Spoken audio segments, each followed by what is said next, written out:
Life can change in an instant. For many wheelchair users, the struggle to push forward is a daily challenge. After years of development and countless prototypes, we created Rib Grips, the revolutionary wheelchair hand rim covers with built-in ribs for ultimate grip and comfort. No more slick surfaces, no more heat burns, just pure, reliable grip.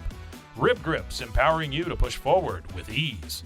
Rib Grips, get a grip on your freedom. Discover the difference. Visit ribgrips.com and use promo code GRIP today.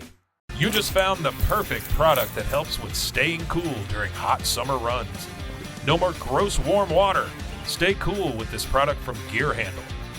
This hydration tube cover helps keep your water cool and easily accessible. Stay hydrated during those long summer runs or even delay from freezing in the winter. Plus, they're compatible with various brands of water bladders and come in various colors. Visit gearhandle.com and use promo code H2O today.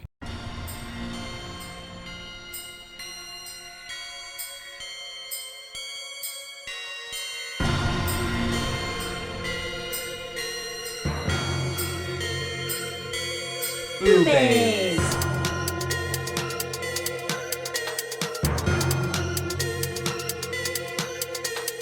BooBaes.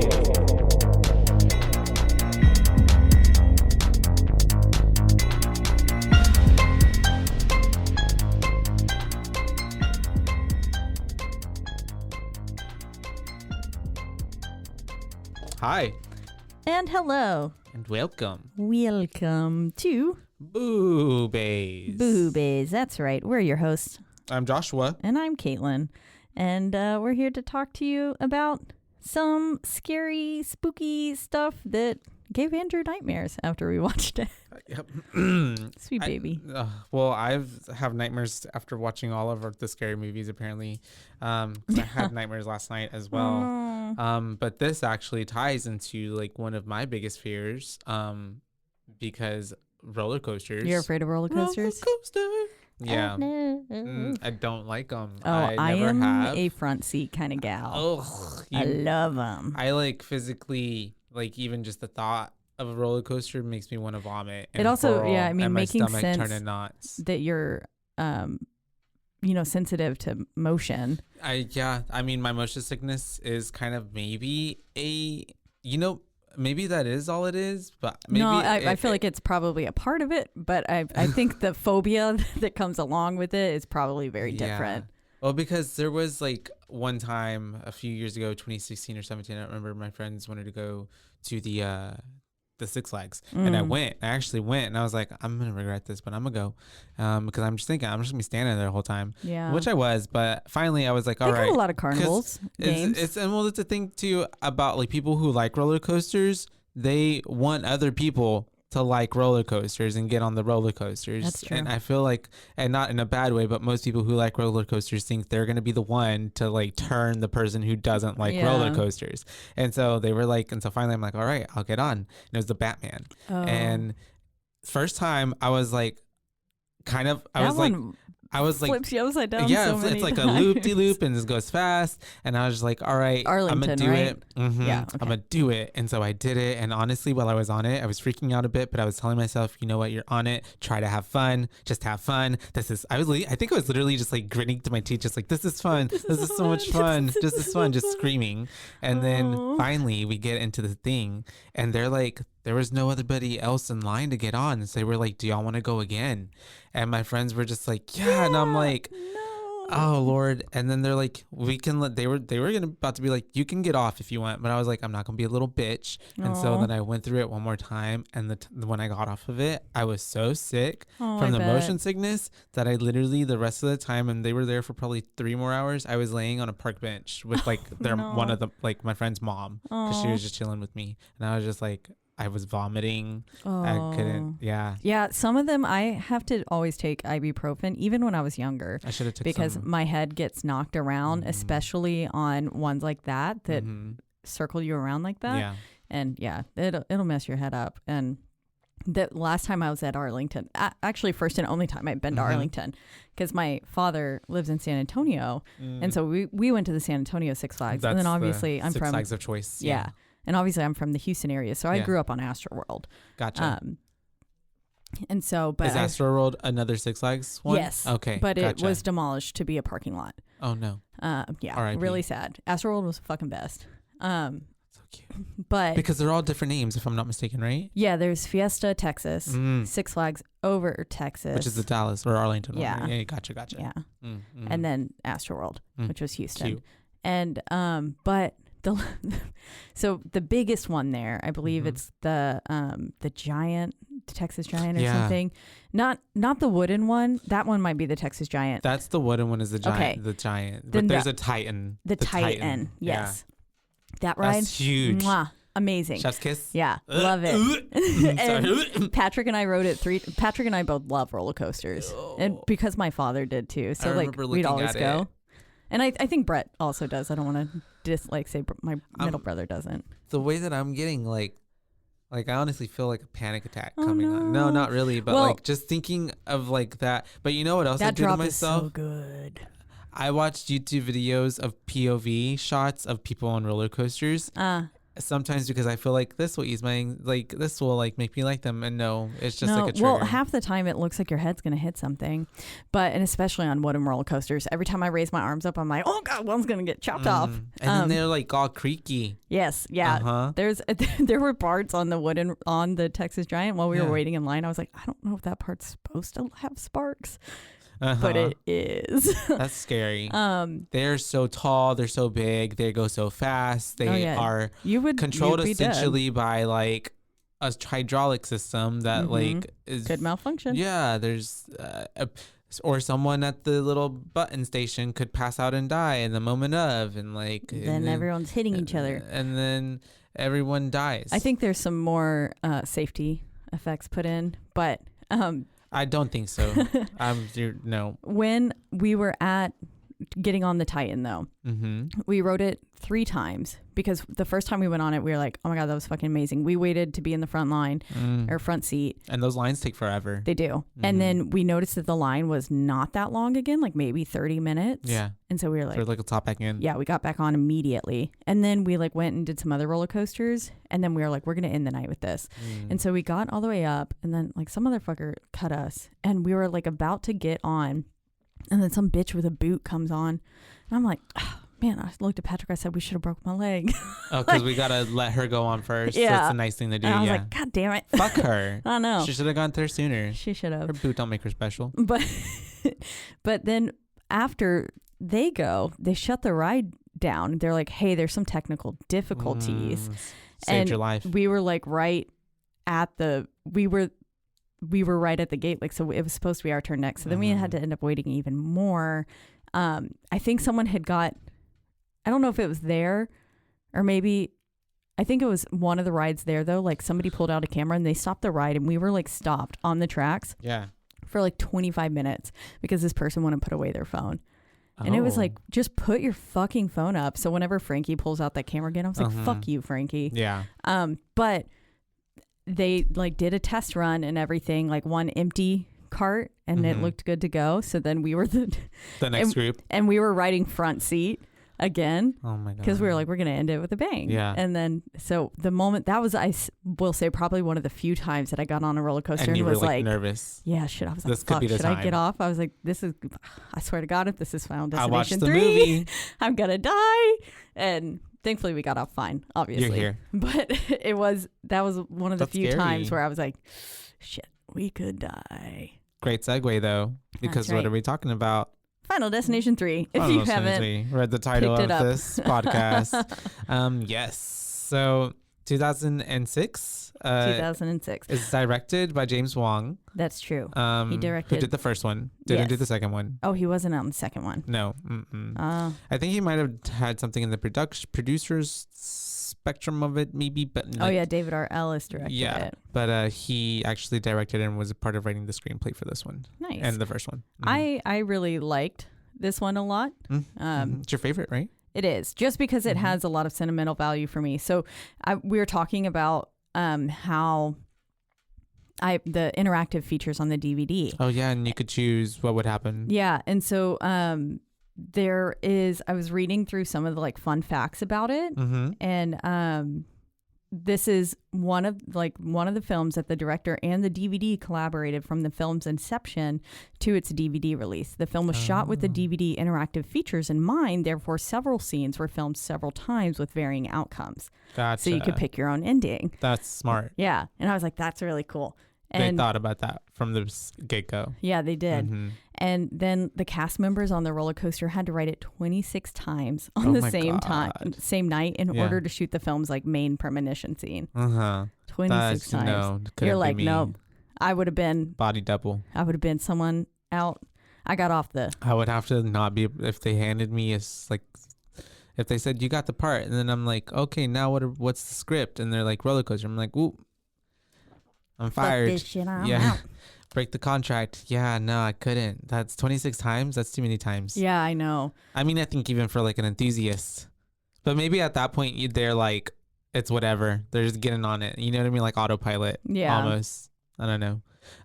But I wonder if any of the actors actually had like fears of the roller coaster, because kudos to them for conquering that. Is there some other weird fun fact? There is. So at around 26 minutes, Mary Elizabeth Winstead, who plays Mhm. Wendy, can't drive, so a stand-in had to be used when she pulled out of the school parking lot. Oh, interesting. She can't Yeah. drive. That's sad. I'm sorry. I know. I was like, you can't oh, take yourself out. that's kind of funny. I mean, they actually did use an actual home improvement store Oh, okay. for the shots, and that basically they were only allowed in at night, and once the store was closed, and they had to leave the store the exact same way they found it.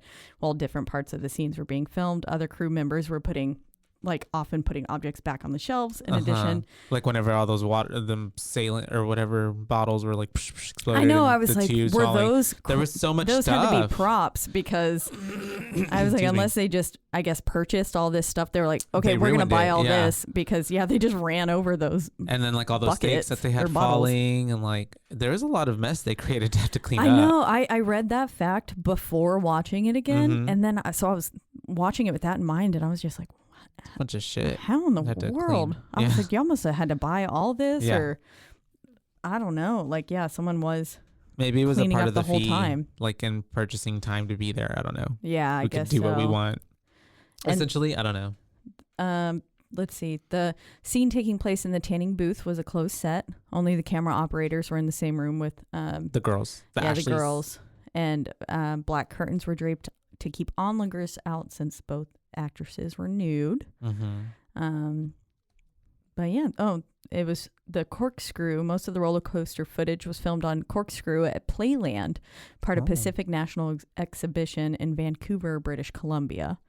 In Canada. Everything's filmed in Canada. Yeah, no. The actual ride is much tamer and slower, it says, and only contains a double corkscrew inversion compared to Devil's Flight, which contains multiple vertical loops and multiple corkscrew sections. Yeah. So, We'll get into it, but that roller coaster was something else. whoa. Ashley Tisdale auditioned for the role of Erin, but lost. Vanessa Hudgens auditioned for the role of Julie, but lost to Amanda Crew.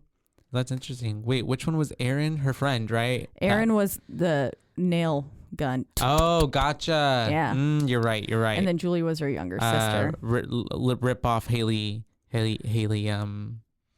She gives me, oh my gosh, Haley from Paramore. Oh, Haley Williams? Yeah. Julie does? No. Oh, the girl who played Erin. The girl, the redhead. Yeah, Okay, yeah, like yeah. Hill Country Fair version. No one can be as perfect as her. Mm-hmm. So, But yeah, we have it starting, right? We got the opening credits, just like any other good Final Destination movie. same music. Same music. And it's kind of giving me like American Horror Story season 4, where it was Definitely. like the circus freak Yeah. show like type of opening vibe. We weren't in a bedroom. I'm not in a getting bedroom this creepy, time. Yeah. like shots of the person's room. Mm-hmm. We were just getting unsettling shots of a carnival. Yeah. Which is pretty cool. It's shaking it up a little bit. And then at this point, we do get our opening crew. We have Elizabeth Winstead's character, right? Who is playing Wendy. Yes. And she's with her friends. I forget her boyfriend, Jason, right? Jason, Jay. And then her friend. And Carrie, then and Kevin. Yeah. Yeah. And we do have a picture of her taking a picture of the high dive thing. Yeah, but because she, I guess, she's too she's afraid of roller coasters, not a fan of them. Yeah. And so she was on the ground while the three of them were riding this dropping That's right. Yeah. sensation That's roller right. coaster. It's like the Superman. Yeah, exactly. I love rides like that. There's one like that at the fair that they do every here. Yeah. The, Okay. Like I love roller coasters. Don't go on fair rides. Don't go. I did get stuck upside down on, well, this was at the Chemo Boardwalk. We got like stuck upside down on one of the rides there. Gotcha. And this was, I think, also before they like really made it nice. And yeah, they had to like come get us off. So that's scary. Yeah. And yet you still love roller coasters. I do. Okay. Yeah, That's because those are carny rides. Yeah. So Yeah, I don't it's go different. on a lot of carnival rides. I also don't go to a lot of carnivals. That's true. So And so they are, she's waiting for them. And so she ends up trying to capture a picture of it. And the sign ends up saying the high die, right? High because die. the V is like off yeah. on the photo, but it's on in real life. Yeah. So it's like, so it's already like, oh. wait, what? That's weird. Yeah. And we were kind of getting, so that's like our first hint that these photos are going to be kind of telling and progressing the narrative. That's true. Because that's very different from the previous films. The photos weren't as big of an indicator as to what was going to happen. It was like a seating chart, and then it was a just recollection of what had happened on Kimberly's vision, you know, from like who died first, but it was going last, like backwards anyways. And then also she kept getting extra premonitions. Yeah, that's true. Hers were different. There was only the like singular premonition really in the first in this one. Oh, and in this one, yeah. You're right. I mean, they got a few like little hints at like the bus in the window and stuff in the That's first. true. You're right. But yeah. This one, there was no other like stuff like that. Yeah. It was but just, all of the hints were given to them in the photos, which was cool. I liked that. It's a different take. Yeah. Yeah. It seems maybe a little more point, believable. And at this point, they are trying not to repeat everything that they've done in the previous two installments. Yeah. Because at this point, I mean, it's essentially a healthy twist. And in every movie, it's essentially we're getting the same thing. It's the same formula. People escape death. They start to die in weird various ways while trying to avoid gruesome it. ways. Yeah. And it's so it's smart. Yeah. And it's like to where it's not necessarily stitching it so far out of the way where we're like, well, this is taking us out of the final destination, you know, element. Yeah. It did. I thought it did a really great job. Yeah. Did you notice that Kevin was, I don't know if you noticed, he is an actor from a lot of Disney Channel original movies. Yes. The Luck of the Irish. Yeah. I did. I did recognize him. Smart House. Yeah. Those are some good ones. I'm still scared of my nest sometimes. They can take over. They will I'm like, one day. oh God, it's going to get me. She's learning everything about you.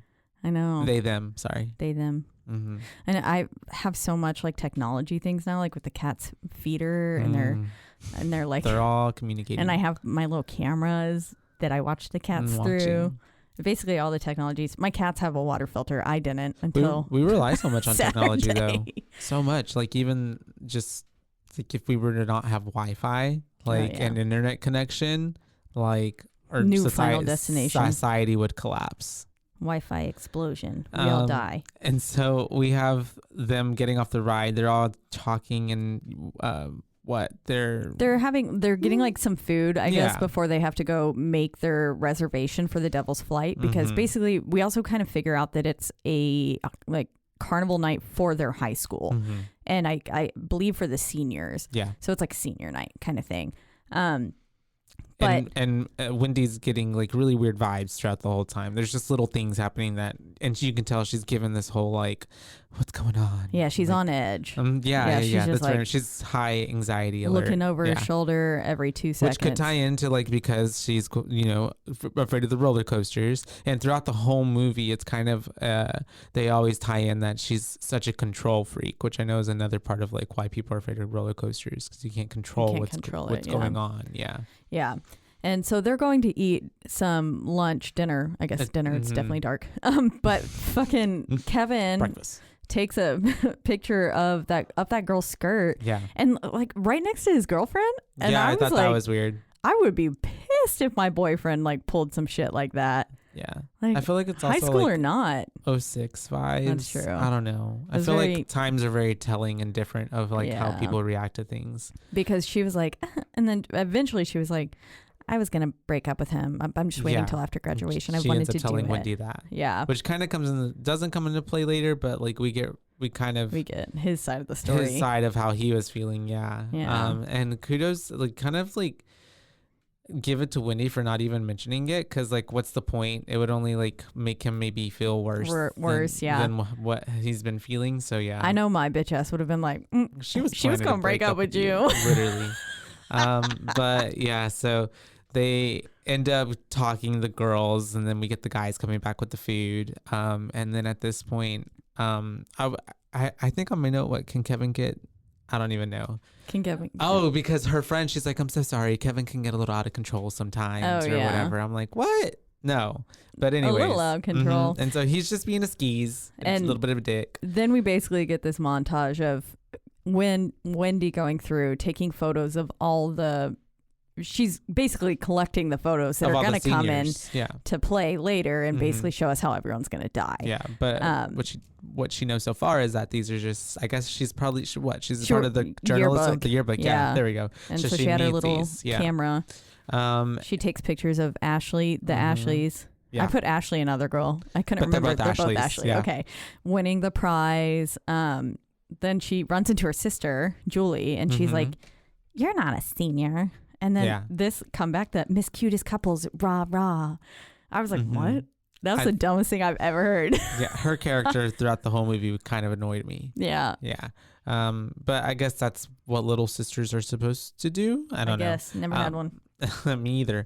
And so that's whenever we have... and Caitlin is not an only child. Riddle. Caitlin's never had a little sister, but she's not an only child. So what does that mean? What does that make her? And so we have her having that whole interaction with her sister. Her sister flips her off. She gets a picture of her doing that, which also comes into play later. Those girls, Ashley's, they were playing that little water clown game and winning a prize.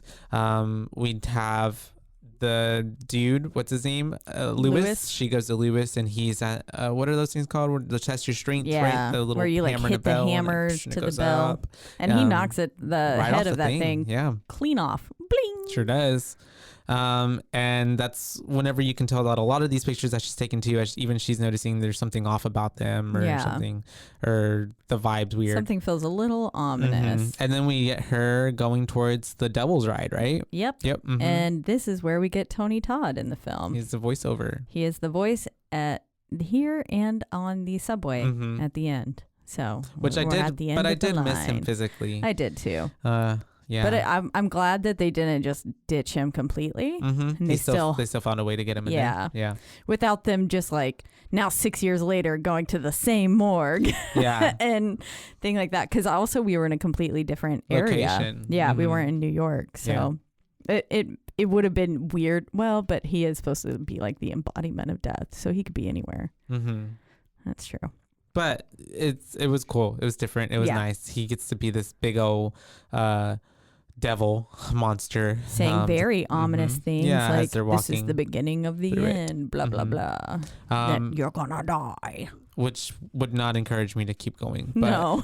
And it did not encourage her to keep going. She almost backed out. Her friends though are very insistent on like, you're gonna be okay, you're just scared, you're such a control freak, it's gonna be okay. And so she's just telling her Jason, she's like, I've got deja vu, and he's just like, you're just freaking out essentially.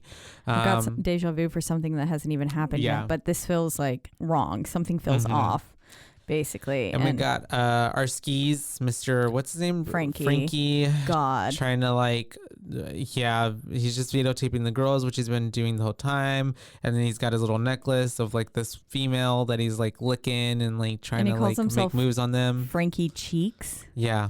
And then as we're going up through the line too, we're kind of meeting everyone. We run into Aaron and Ian as well. McKinley. And they're basically saying the odds are like 1 of 250 million. Like it's really rare. Of people dying on a roller coaster accident. Yeah. And I guess they're also like major physics nerds because they kept dropping like physics shit every like from the get. And then they drop it again in the later on hardware store. Yeah. And so I guess they like physics. They're smart. They're nerds. Wasn't my favorite class. Yeah. I don't even think I've ever taken a physics class. I loved chemistry. But I did take one of those. I caught stuff on fire. Nice. Love it. But yeah, Frankie Cheeks sitting there licking that, licking the little mud flap Yeah, girl. yeah. Yeah. Mm-hmm. And I was just like, ew. What And they is were it? clearly, it's like mud. She's on the mud flap. flaps. Yeah, on trucks. Yeah, on trucks. Uh-huh. Yeah. I get you. One of those little girls, Gotcha. sitting with her knees up, and she got real perky boobies. Boobs. Perky boobs. Yeah. But yeah, really gross. And then we flash back to our main people, and they're trying to send them to the first stall. Mm-hmm. And well, she's having none of that. She doesn't want to go in the first stall or first whatever it's called. Yeah, stall, cart. But anyways, because she's like, I'm not going to sit at the front. And so that's whenever she wants to sit in the back. And so the boyfriend wants to sit back there with her, but he can't because he's already in the ride, right? Well, he wanted, so basically, like, Kevin tried to send Carrie back there, and Carrie was That's like, I'm right. going to Brown. I want to celebrate. I want to sit in the front seat. And then Kevin was like, okay, let's settle this like men, and did a coin flip. And he called heads in the air, and I guess it was tails. That's right. So then Jay went and sat up with Carrie, and Kevin went back there with her. And I was just like, why not just go with your fucking girlfriend? That's what I was thinking. Yeah, I was a little bit like, okay. But also, I mean, I don't think if my partner didn't want to go in the front stall, no, I would go with them. And then I'd say, wait, I'm going to write it again. But I'm going to go in the front. Yeah. Yeah. Yeah. You were being chivalrous. Yeah. But I also Thinking wouldn't make my chivalrous, partner like write it in the first place. Unless it was something like if they like honestly felt comfortable with it. Because like I've been to an amusement park where I just was like, okay, well, I'm going to go get in line. And I would wait. And so I mean, I don't expect everyone to like roller coasters like I do. They're definitely not for everyone. Well, it's just if you don't like roller coasters, why even go to a roller coaster adjacent area? Like, why go somewhere where there will be roller coasters? Yeah. Especially if you're going to people who like roller coasters. Just don't. I typically only try to invite people. Like, Yeah. that's why Patrick and I go together a lot. It's because we both like them. And then there's two of us, so we can just... Yeah. Man, seating situation. I want to be solid. one so bad, but I don't know if it'll happen. But we do have everyone. What were we at? They get My sent to lips. lane 6, Oh yeah, that's right. which also and there were fills... little kids waiting in the little seat. Yeah, and they have to like get cut. kicked off. Yeah, They could like cut them in line, and then they're like, "Wow, get out of here!" yeah. And Frankie was sitting there like fucking weird, and then like hopped into the seat behind the Ashleys, and that was why then they had to like. That's why the little kids were there too. I don't know. It was very confusing, but then they get on and boyfriend says, meet you at the end kind of thing. And like, then all of a sudden everyone's kind of pulling out loose objects. He's getting like, Kevin's getting stuck to gum. Yeah. All these things that just, shouldn't be on a roller coaster. Little signs. Yeah. We have them trying to fix Lewis's what are those called? Seatbelt, but not seatbelt. Arm. The straps. Yeah. The shoulder rest. Shoulder rests. Yeah. Shoulder Yeah, pads. no. Those things that they pull over people on the roller coasters because lap bar. No, it that's won't- not a lap bar. Because those are the ones that are down here. Yeah. But anyways, the cage of death is being put on him more securely, and then essentially we have Which them, you would want. Yeah. I wouldn't want to be wiggling around. No, I've been in been a roller coaster before where I've gone up and I'm like, yeah, I don't like that. I've been on a few whenever I was like little, and I was like just barely the height, and I was definitely like still way too small. And so then like You every in time reality weren't big enough. No, we'd go upside down, and then there was like still this big like Gap. 5-inch gap or So you're something, and so I'd be like Yeah. fall to the armrest and then plop back down into my seat. I know that feeling. Yeah. And then also it really made you feel like you're gonna die. Yeah. That's scary. I love it. Especially because of the like how fast everything's going as well. You're feeling all that G-force. G-force. And so we have gay force. So we have them essentially getting sent off to their doom. The ride takes off. It's going up like any other roller coaster does. It's very slow. They're climbing up to the ascent. Frankie has his fucking camera Frankie out. has his camera out. Which We I don't do even see get that. why. Like he's not going to be able to get It's gonna be their blurry. boobs. Yeah, it's blurry as well because everything's going fast. But we have them, we're seeing like the tracks, like there's like a hydraulic line or something, some fluid that's coming out and a little screw that's like come undone or something at some point. things that you probably don't want to see on a roller coaster. Fluid leaking, stuff like that. Yeah, and then we get a really good view of the entire roller coaster as they're going up. It's huge and it's massive. I'm like, oh, I would not want to be on this roller coaster. I was like, looks like fun. But at this point, they're going up, and then once the roller coaster gets all the way to the top, we see that it like comes off of a chain or something, or the chain stops. That's the train to normal. track. That's normal. Yeah. Oh, because okay. so basically the chain pulls you up and then it releases you and then down, and then it's just the like force of everything coming down from that height and the like weight of the coaster that pulls you through, and then so it's like a push and pull of like velocity, and then that's horrible. Every time, like whenever you're going up to another big hill, it'll like catch you on another chain, pull you up really fast, drop you down again. The there first are drop chains is throughout though. Yeah, and occasionally. It'll catch you. Yeah, got you to slow it down or something. Because I'm thinking even too, as this was, I was like, oh my god, they're off the chain, because when they were like going through it, I'm like, I feel like this roller coaster is like going more fast than it probably should be going or something. It felt like it was going absurdly fast. I don't know. Yeah, I think they're there to probably slow you down a bit, just so that way you're not hitting like ungodly levels of G's. And then just like, but then also to like help you make sure that the rest of it doesn't slow down again, because it has to get you up high enough. That's why the first drop is always the biggest. Yeah. So that way you get all lot that of force behind you, all the energy. Yeah. And then it'll pull you up again to get you through the rest of the ride. Yeah. I'm sorry. That's so scary. I love it. And so they're on it. They're going down. And this roller coaster is fast. I'm telling you, holy shit, this thing is going fast. We're kind of catching everybody's, it's their reaction of them going on a roller coaster. Like, woo, yay, screaming. And like, and terrifying. And like, everyone's having a good time though. Except for Wendy. What's his face? Frankie's got that camera. He's like trying to record everything. He's yelling at the girls at one point, yeah, show us your titties. Yeah.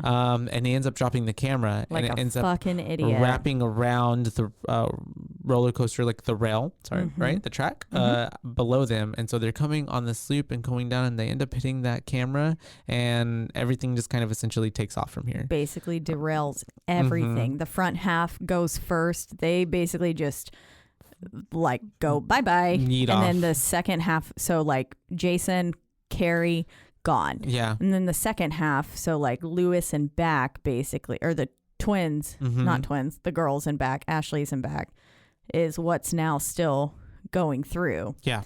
And yeah, we're just getting, as they're going through, brutal like deaths. It's not slowing down at all. Basically, they're coming into this corkscrew thing, and that's when like Lewis gets fucking like yeeted stabbed. off. Yeah, because he gets thrown off. Yeah, holding on to him. And then Kevin tries to hold on to him, but he gets hit by this like thing that flew off from earlier. We have then like blood getting all over Wendy and Kevin. They're freaking out. She's trying to hold Kevin, which I'm like, how is that even possible? How can she like hold him while they're going like this? And then they end up moms can lift cars. Getting stuck up there. That's whenever Ian and Aaron end up falling off. And then he does this thing where he's like, let's rock it. I'm like, why would you rock it? Yeah. If anything, I would try to like climb off of it and on top of like the coaster. Actual track. Yeah. Because it was unstable. Well, and also they weren't hanging by their hands like Aaron and Ian were. And so like, yes, the blood's going to rush to your head, but you could have just waited there. You could have like waited that out a bit and then probably saved yourself. But of course, they decide to rock it. They rock ends it up and going send themselves back. And which we saw earlier, that part of the track like popped up. So when they're coming back, ends up like getting cut in half. He does, because there was something sticking up. And then whenever she's going backwards, they hit that thing that was popped up, and it just like derails the entire last few carts that are hooked up, and she falls off and dies. Yep. And then we come to, and it was all a vision. Yep, and just we're like right always. back with her and her camera, because she was trying to get a picture on the coaster before it started moving of like, for the yearbook. But then we're coming back to the guy's hand in front of her face saying like, hello, can't you read? No loose objects. And Kevin's like, oh, can I just put it in my pocket? Yeah. But of course, she rightly starts freaking out and basically saying like, we're all going to crash. This is going to crash. There's going to be an accident. Yeah, we have to get off, just like they all have. Just like Flight 180. Yep. Just like Kimberly. Happening again to Wendy. Yep. And so then they get off basically the whole back half. So Ashley's back. So that's saving Ashley. That's Ashley's Ashley's, Frankie, Lewis, two other people that we don't know just yet, but they're gonna be there. And then Kevin Ian and Wendy. Aaron. Oh, Ian and Aaron, you're right, and Wendy. then Wendy and Kevin. Yep. Which leaves Jason and Carrie up at the front still. They can't get off, and even Jason's like, "Hey, like I gotta get off. That's my girlfriend." Because Lewis and Kevin ended up getting into a fight, and so they're all getting kicked off. And Jay wants to get off, but they won't let him. Yeah, they had only opened the back half, which is I don't really think that's a thing. I think they all open. Open. Nothing. Yeah. Most of what I've always experienced in roller coasters, but I obviously haven't been to every single theme park in the world. And so they end would up love to do that, saying like, "Hi ho, let's go," and the roller coaster takes off, and of course they're getting kicked out, and she's still combating with them. And what happens? The roller coaster pops off. Yep. They're like basically they're like walking around and they're saying like, "What's your home phone number? Like we'll call your parents." And then of course as she's like in hysterics, everyone just it derails, and we watch it happen in real time. And then we flash to the school, and it's raining. And I said, this is why she turns evil and becomes a villain in Sky High. Oh yeah, I love that movie. Me too. Classic. I think Sky High came out the year before this too, so she must have filmed them like back to back. Nice. Good for her. Yeah. She did. And probably after this, she did same. Scott Pilgrim's versus the World. That she was going. She was getting booked. I know. Yeah, she was the it girl of that time. Yeah, she was in a lot of things. Though. Yeah, around that area. And you know who came the it girl right after her? Emma Stone. And then after Emma Stone, it was Jennifer Lawrence. She's and then funny. After her, I don't think there's been I think that's shifted. I don't think there's like Zendaya. Oh, Zendaya has been in a lot. Yeah. Anyways, all right. It's raining. She's going back to school. She's obviously hasn't been here in a minute. She's just collecting her things. And it's giving like senior who like really finished everything and doesn't have to be like at school for the last like 2 weeks or so or whatever. Even though also all of the lights were off. Yeah, that was weird too as well. But people were outside, so I was like, what? Yeah, I didn't get it either. I couldn't tell what was going on. Set the mood. But she ends up seeing a memorial for all the students who died, her boyfriend. Vigil. She then sees a candle and like gets that weird vibe again, and the flame gets blown out by a strange ominous wind. And it was only one of the candles too. Yeah, not all of them. So yeah, she watched one singular candle flicker and then proceed to blow out, and then all the rest were lit. And so it was like, well, that's kind of weird. Yeah. And then does she go and throw Jason's picture away? Because she like clears everything from her locker, and I'm pretty sure she puts that shit right in the trash. I think she does too. I was like, yeah. I mean, she's grieving. But you wouldn't throw his picture away. I mean, I think she's probably just pissed off. She's probably angry at the world. Yeah. Her boyfriend's dead.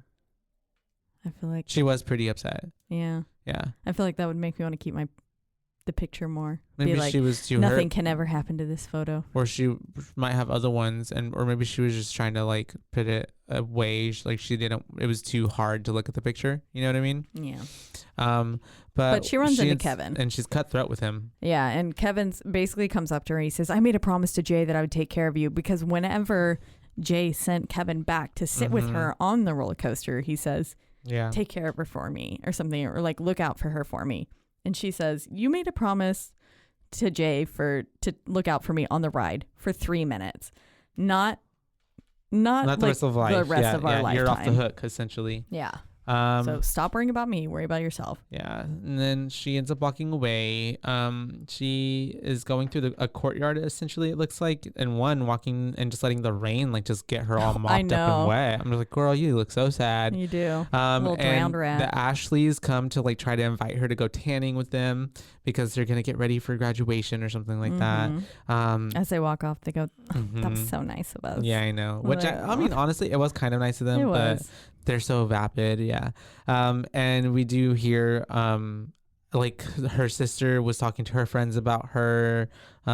She's essentially just like going through it. Yeah. She's taking it really hard. And they're all just like, oh my God, she's weird and depressed. Yeah. Yeah. It was like, because she looked a little odd. Yeah. But then we also get Ian and Aaron sitting there, and Ian is coloring over the word McKinley, their high school, his name. And he's saying, why does my name have to be the same fucking as my, like, last name have to be the same as my high school? Yeah. Which, of course, it was like the goth emo kid. Right. Who had the same name. which is like mortifying, I feel like, for a goth emo high school kid. Oh, of course. Yeah. But yeah, so that was where we get his last name, though, because the McKinley becomes a plays throughout the whole movie. Yeah. And then later on, or not later on, but we do have her walking off. She's trying to get in her car. And that's whenever Mr. Kevin comes up to her and he's like, what's happened to you is not the first time it's happened. It's happened to other people. He starts explaining to her literally, which is, I'm like, how does he have all this information? Yeah. But, he's like, you're not alone. This has happened before. This happened to Flight 180 and it happened to this one guy. And like he and his friends got, saved themselves. But then after they started dying, and then like you can intervene if you save someone else. And I'm like, what? Like, what subreddit somewhere? I know he had to have been on. Has all of this information from like, because I'm like, I feel like only the people who would know about that are the people who are dead. Yeah, maybe, and maybe died. Who knows? Clear could have chronologicalized something or made something for future people. Yeah, I don't know. And I mean, maybe Kimberly did. We don't actually know what happens to Kimberly. It's true that we only end with the arm getting blown off. Mm-hmm. So who knows? They could have. And yeah, he basically goes through all of it and tells her, he sums up real nicely what in the world's about to happen to them. And she's like, whatever, like, I don't believe you. And I was like, well, you're about to believe, because we flash to the tanning salon. We're about to get our first major death. I was honestly a little shocked watching this back. I didn't realize the tanning bed death was the first one. I didn't remember. I remember it almost. Either. Well, I remembered. I clearly notated all of these deaths and mentioned them in other episodes. But yeah, I just was like, oh fuck, we're at the tanning bed scene already, because it's just so the movie horrifying. Does move pretty fast. It's very fast. It feels like a short film.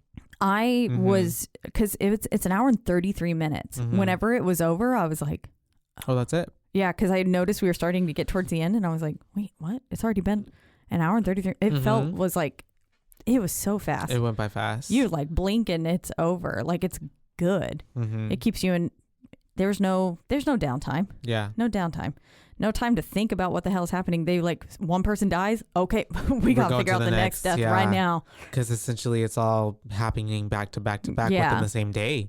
Because the other ones, at least there's like maybe even time, like weeks or days. It's over a span of time. Death ain't got no time. Yeah. It's like, we playing catch up, bitch. And catch so up. We have the girls tanning. Wendy is going through all of her stuff at home. She's noticing like all the pictures. Her sister comes in and is kind of being a bitch to her. But I have Julie as a bitch. Yeah. Well, her sister is a bitch. But she's being a bitch to her, and that's whenever Wendy is like, look, I just need your help. Like, I want you to come stay with me when I move out, all this stuff. They have this bonding moment. Parents? I think they do. Yeah. Because even Julie mentions their dad later on in the film. Oh, okay.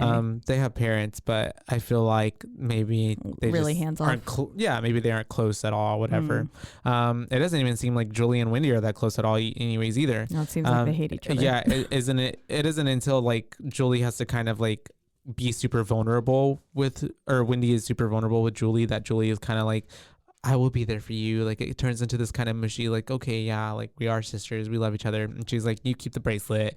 And she's like, and I'll come get it for you when I visit. Yeah. But I also loved how it's just like, it's very transactional, because even Julie's like, okay, well, as like your part, can I get the camera? Yeah. Like, yeah. I want to take pictures for graduation tonight since you're not going. Yeah. So graduation's going to be happening. And Julie, once she asked for the camera, Wendy's like, okay, well, let me charge it, because it's probably like super dead. Yeah. And so she's doing that. But as she's doing this, she's actually finally going through all the pictures that she took on the night of the carnival and senior night. And that's whenever she's realizing, like, she's getting all these little clues and hints that are making her feel like, oh, wait, something's about to happen to Ashley. Something's wrong.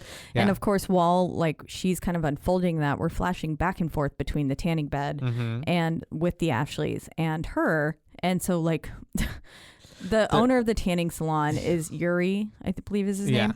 And he's not he's on he's the not phone. running his business well because he's No. on the phone and he's in and out because he only gets good reception outside of the building. And so I think that at this point they've mentioned it, how it happens every time they're there. They already know what it's like, so they're just like, you know what, We'll just serve you handle it ourselves. and we'll do it ourselves. Yeah, we know we've done this 1,000 times before. We can do it. But of course, they make some fatal mistakes, as in locking the front door, saying be back in 30 minutes because they don't want anyone to walk in on them naked, which is like, okay, I understand. But still. But, And then he also tells them to get rid of their drinks, and when Ashley one pretends to throw away both of them but doesn't throw away the other one. yeah, she keeps one of them. Mm-hmm. And then, of course, the first time he used something more solid to prop the door, but the second time he uses a bottle of suntan lotion. And it's gonna all... You can already tell, like, Yeah. this is a perfect concoction for death. Death, exactly. And then basically, like, we flash kind of back to Wendy as she's looking through and she sees the photos of the Ashleys and is like, uh-oh. And then she sees the photo that shows Jason's death. Basically, he's posing in front of... I feel like it's probably one of the most iconic photos from the film. I feel like it's on most of the like little thumbnails that's right. and stuff, but it's Jason posing in front of and the devil's behind him as well. And then there's just this perfect little beam of light shining on a part of the track, and that was the track where the coaster lost control. So she's like, oh wait, something's happening. It cues her in, like, I saw how Jason was basically going to die. It showed me right here. And so she looks at the Ashley's photos. Yep. And then we get back to the tanning room. And of course, one of the Ashleys is cold.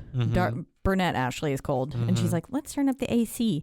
And then blonde Ashley sets her drink down, which is always bad. And we see, like, to this little high voltage, like, wiring system, whatever it is, that says shouldn't exceed 250. So obviously we know this is going to go over 250. Yeah, it's got to. Yeah, so all and these they're looking things for are going bad. CDs. And they diss Britney. I know. I put Celine Britney, and I was like, gasp. I mean, at that time she was going through 2006. it. Yeah, that's why I was like, that's why everybody was bashing Britney at that time. Leave Britney alone. Yeah, for real. And but then we she get pulls the shelf a bit loose. Oh yeah, there, that's right.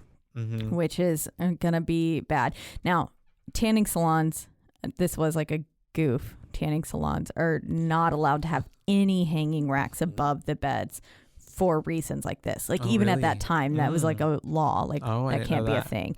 I didn't either because I don't tan. Gotcha. Until reading some fun facts on IMDb. Okay, cool. But yeah, so they fit, like, legally, this could not be a situation you could be in. Also, that no one's going to leave their business unattended. Yeah, like that's that. true. And but so they end up getting naked, undressed. We have some boobies out. And 5 out of 10. That's whenever. I mean, 5 out of 5. They were nice boobs. They were. They had nice bodies, and so they end up getting into the what do they call it? The machines, the beds, the tanning beds. And at that point, we do have them. We find out what song they chose, and it.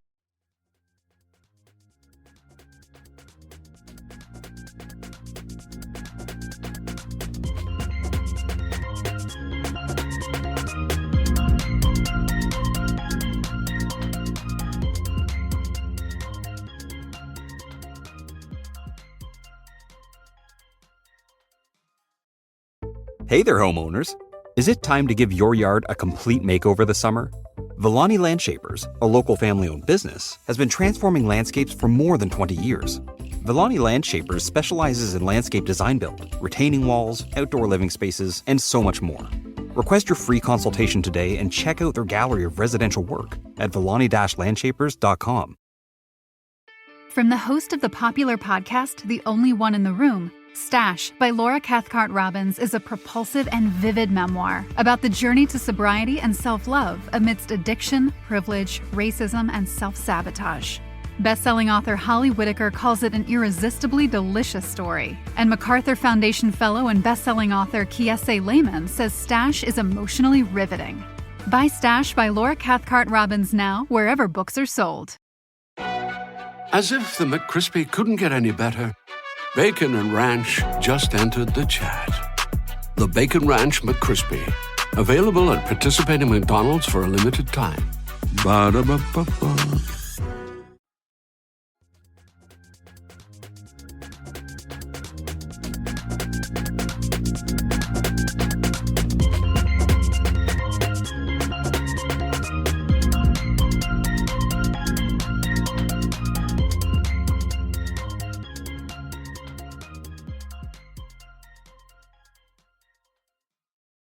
Roller Coaster of Love. I don't know who it's by, but I know everyone I've heard it knows before. the Everyone song. Roller Coaster. Bow, bow, long. Oh wait, of love, right? There we go. And so that's whenever they're just like bobbing their little feet. They're enjoying. They're having a good time. They really They're are. just dancing with their little tibbies out in the bed. They really are. This is like a good time for them. And it was so funny to me that they like shit on Celine and Britney, but then they're like, "This is my jam." Yeah. Well, and then they were like, "Are we the only people that come to tan at this place?" Yeah. But yeah, they it's an oldie but a goodie. They're taking it back. And we had also already seen Yuri get locked out as well. That's true. The tube has been depleted. So he's out there. He wouldn't be able to get back in. Wendy is getting all these vibes. She calls or tries to call whatchamacallit Ashley, but it's not. She doesn't pick up. Yeah. I think before that, my bad, her sister tried to come back into the camera. She's like, I just need a moment. Yeah. Can you not? Leave me alone. Yeah. And so that's whenever we do have her even saying on the phone on the voicemail, she's like, I'm sorry, it's too late. Yeah. And the girls are literally baking because the tree thing falls, like this fake little plant falls and the shells fall in and they get The drink has in. been sweating. Yeah, it's true. Falls right onto that machine, that VAC or whatever. Mhm. And High voltage. we saw that it should never be above 250. It's steadily creeping from 230. The AC temp is also Going up. rising. Mhm. Everything's happening. It's at 305 at this point, and then that's when the AC kicks on and knocks the wobbly coat hanger rack over onto the tree, and then the tree falls onto the Yep. CD rack, knocking that down, which successfully locks them in because it's just long enough of a shelf to basically get caught in the tanning bed doors and seal them in. We're at 350, like a solid 100 over what it should be now on the VAC, and their skin is bubbling. Like yeah, they're getting, at this point they're just like going through it because of course they started noticing it was getting too hot. They can't get out. It gets so hot that like the glass breaks inside the tanning beds, and they just like are just fall into on the pure lights. Yeah, they fall into the which light. I can't and even then they catch on fire. imagine that pain, like having your skin being burned to lesions and then literally like an oven. having it get cut open. Yeah, Oh God. And then then they're just on fire and they're burning to death. like rotisserie chickens. Yep. And then it has this beautiful shot. This is I remembered this shot like from rewatching it. Like I knew it was going to happen again. And I was like, I remember thinking it even the first time I watched it, I was like, that was such a cool The shot. aerial? Yeah. The aerial of the two tanning beds as Just it on fire. transitions Yeah. to the two coffins. I was like, Oh, I get what you mean. that's nice. okay. That was a good transition. Yeah. I loved it. I gotcha. Yeah. Yeah. And we're at the funeral. Mr. McKinley isn't having it because the person who's giving the usually is like talking about something about luck or. It says we're all equal in death's eyes. That's right. And he says equal in death's eyes? All of us? How can you say that? Dude, think it through. Charlie Manson made it to 70. Osama still kicking. Pimps, vice president walking around. All the atrocities they've committed. They're alive and well. These two girls never done shit to anybody. They don't get to make it to 18. Where's the fucking equality in that? Yeah. That's what he says. And then, of course, Louis has to like escort him off. I'm like, there's a time and place, man. But I know. yeah, I was like, I get it, though. The man's just trying to say some things to make some people feel better, dude. Right. Like, also, were you that close to them? I don't think If it so. was Aaron's funeral, I would have maybe understood a little bit more. Yeah. But I was like, this seems like a really outrageous kind of outburst for him to It be does. having at their funeral. But we do have then Kevin, after it's all over, walking away with Louis, whatever. We get him having a call, and it's from Wendy, and she's like, I'm with Jay. I lost it. I laughed. I cracked up. Because he just turns around, and she's literally like just sitting 10 feet away. on the ground in Texas. Doing stuff. Not I'm even with a Jay. yeah. I thought yeah. like that could be like she's about to like, go be with Jay. What does this mean? Yeah. Like not hello. I just thought no it was hey. so funny that like she could have just been like, hey. It's like the pine Hey, cone and Kevin. ugly sweater party. Literally like that. She was right there. She was so close. She's just like ominous on the phone. I'm with Jay. Anyways, he walks Jay. over. She's at his tombstone essentially, and they're just talking about death and what she's been feeling. And it's essentially the whole conversation with Alex from Final Destination 1, where he's just like between Claire and him, and he's just like, I just feel this feeling like it's not over and death is after us. It feels like this presence, like a living presence that's always with me. It's just surrounding her. To where they, on cue, the leaves and air start swirling around her and them. Because they were talking about wanting to feel like Jay's presence or Carrie's presence. And he was like, well, do you think it's Jay? And she said, no, this is the opposite of Jay. It's cold and terrifying. Like, this is nothing like how he made me feel. Yeah.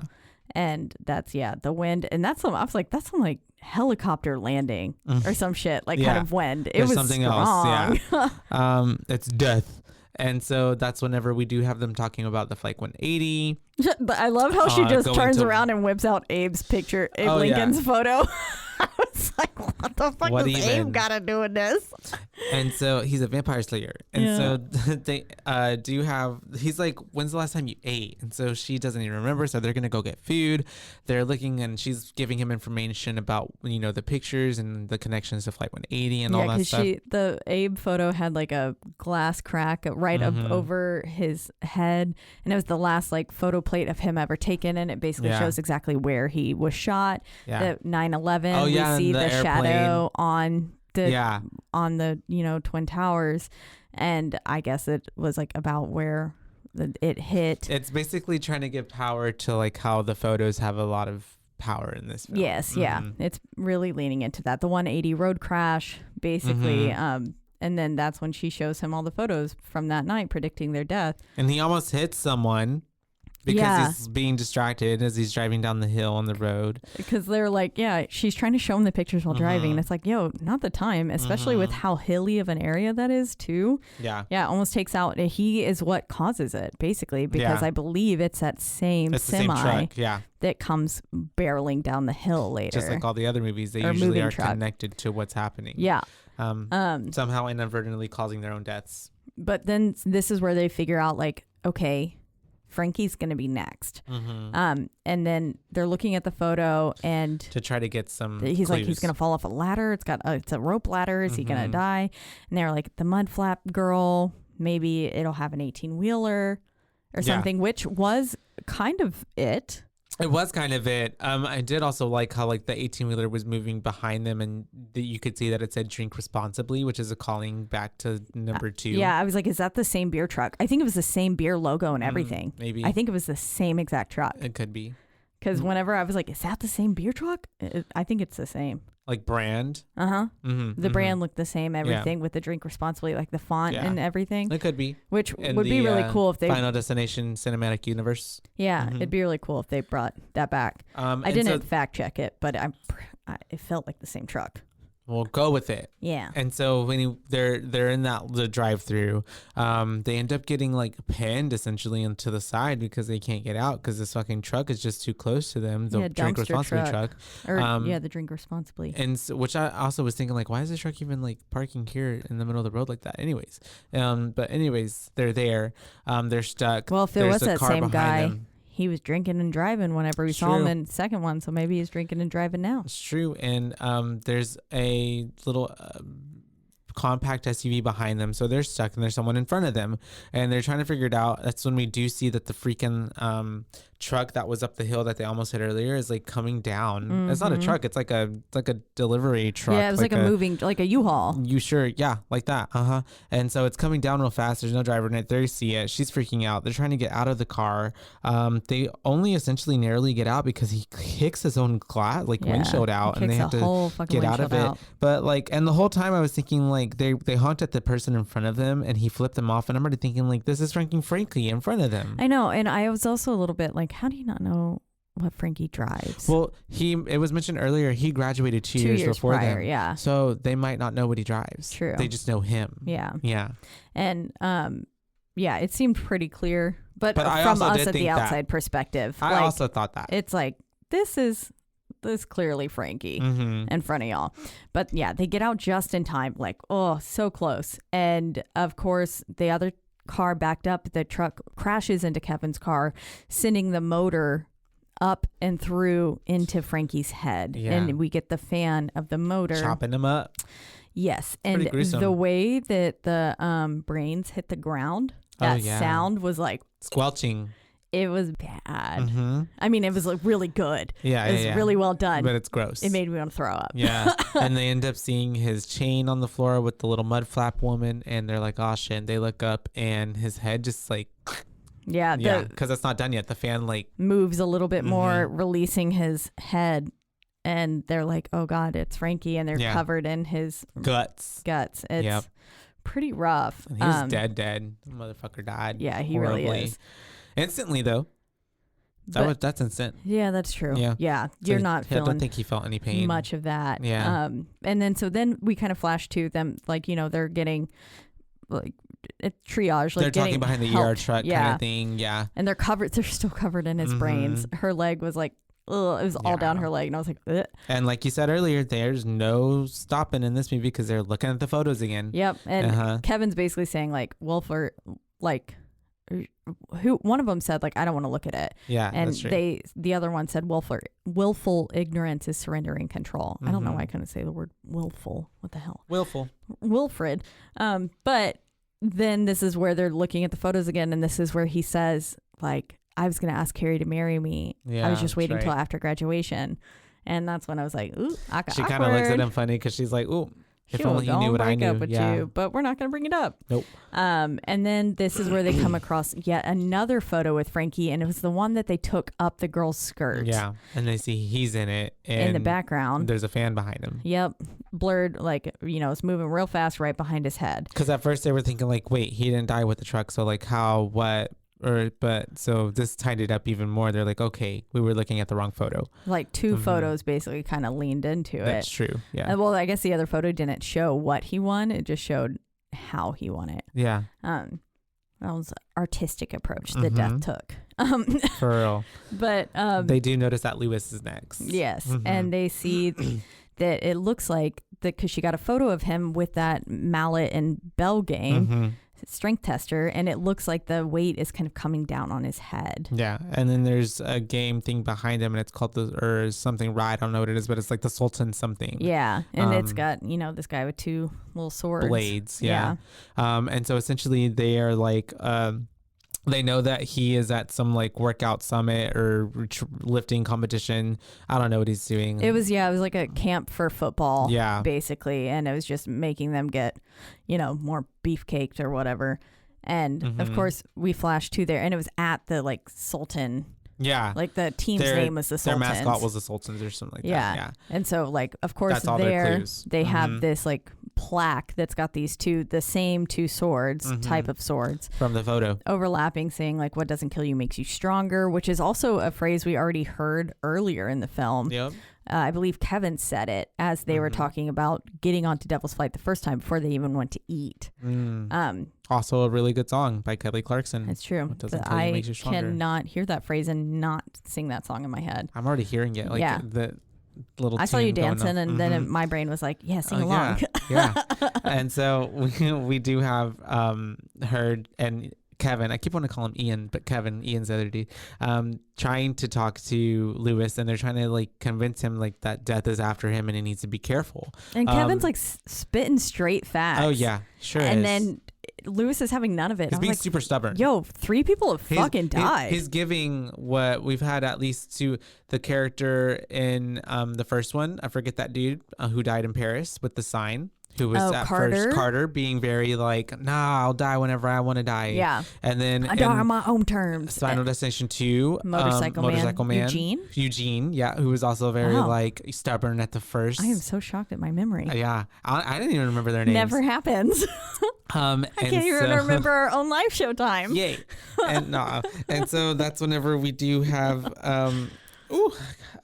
what's his face, Lewis, just going on and on about how like he'll die on his own terms and death doesn't scare him.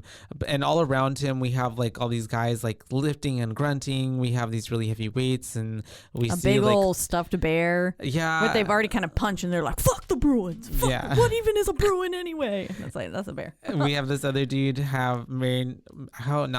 Wendy notices that this dude plugs in a radio, but there's like water next to it, so like like, oh, there's all these things that are like he could die by all these different reasons. And that also kind of felt like a callback maybe to the first one. I didn't think of that until right now, but with how what's his face with the radio, in the I water. I don't remember his name now. Who died? Todd. Yeah. Wow. That's amazing. But yeah, and she's feeling very much kind of like she was at the night of the carnival. She's very scared, on edge again, looking over her shoulder. Everything feels like a clue. And it all is. It is. Because then we have perfect chain of events. Like this dude dropping some weights the wrong way, and then something else flies. Like a little... he like hits the bear. The bear's nail goes flying, which hits the swords, and then it cuts the cords of the weights. But like, of course, we're like watching all this happen, and it's like, oh, and then so Lewis, of course, thinks he's survived. Yeah, because he doesn't die. He's like, oh, I didn't see, death can't get me. I'm kind of like what's his face in the first one, like I'm invincible, like you're not gonna kill me. And then he goes to do the weight thingy again, and then his head just gets smushed. Yeah. The cord that was connecting the weights, like, or keeping them gone, together. Yeah. And so it just took him moving it and smashed his head, and that was and it gets splattered all over once again. Miss Wendy and Kevin, they get so much guts on them throughout this whole movie. They really do. Yeah. And obviously, like anybody else, they end up, getting checked out again by the the ER and all that. They're like, I think they have different set of clothes on. Yeah. And at this point, Wendy's freaked out, right? Yeah, she's like, why me? Why is this happening to me? Like, did I do something to deserve this? Because like, honestly, I would really love for this to not be me. Yeah. Because I think at this point too, she's like, did I do something? Like, did I cause it? Yeah. She's feeling like really guilty, I think. Survivor's and then guilt. Also just freaked out, like over it. Yeah. And terrified. Yeah. I would be too. And then this is where we flash to Aaron and Ian and in they're our at department store. The Home Depot. Home Depot, yeah. He's shooting birds with a nail gun, which is not cool. I know. Poor birds, but apparently Poor the pigeons piggins. keep causing piggins. But then it was a nice callback to piggins. Yeah. That's true. Oh my gosh, I didn't even think about that. And then he's also on kind of like a forklift thing that was kind of went awry to drop. And his death is kind of similar to that kid's. Oh, which kid? Like Ian's death is similar to that being smushed. How the kid gets flattened by the the glass thing. Yeah, but that's true. I didn't even think about that, and that happens later on. Yeah, I like that. Yeah. It also kind of the scene of them in the field where the festival happens in the third act of this movie reminds me of the field in the second one. Whenever dude got sliced with the fence. Oh and yeah, all that, yeah. Kind of those. Yes, where it was just like back to back to back. Shit's hitting the fan. Yeah. But it's like we got a lot of deaths to knock out right now. We do, and so. They're at work. They call each other Pip and something else. I don't know. Pip and Zip, I think. Yeah. I didn't actually write it down. Over the walkies. But I was like, what? Yeah. And so we have Wendy scaring. Oh, Wendy and she Kevin says, scaring. She says, these pinhead customers can't put anything back. And I was like, ooh, girl, you're about to be the pinhead. You are. Oh, that's true. And so we do have Wendy and Kevin showing up. It is. And she scares Miss Erin. And she then calls over McKinley because she's like, you got to listen to this. And he's like fucking with the lights. So at first we're like, oh no, God, what's happening? And he's like, ooh. And I was like, fuck you, dude. And so they won't listen. Essentially, they both are kind of thinking it's bullshit. Saying like, oh yeah, actually, because they're trying to ask them like who was sitting behind them. And so they were like, it was this man in a cloak. And they actually confiscated his scythe or his little sword thing kind of thing. So like basically saying it was like the Reaper, death behind them. And, they're just being assholes. And then basically they're saying that like death is a force. It's a transferred energy kind of thing. And then all the while we're seeing wind blow the chimes, but nothing is, there should be no wind in the store. Oh yeah, that's true.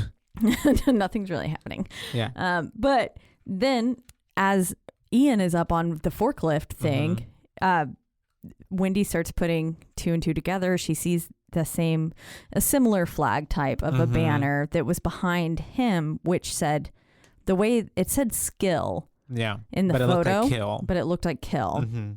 And then it's like on those little, I don't know, it gave very Renaissance Festival kind of banner pennants.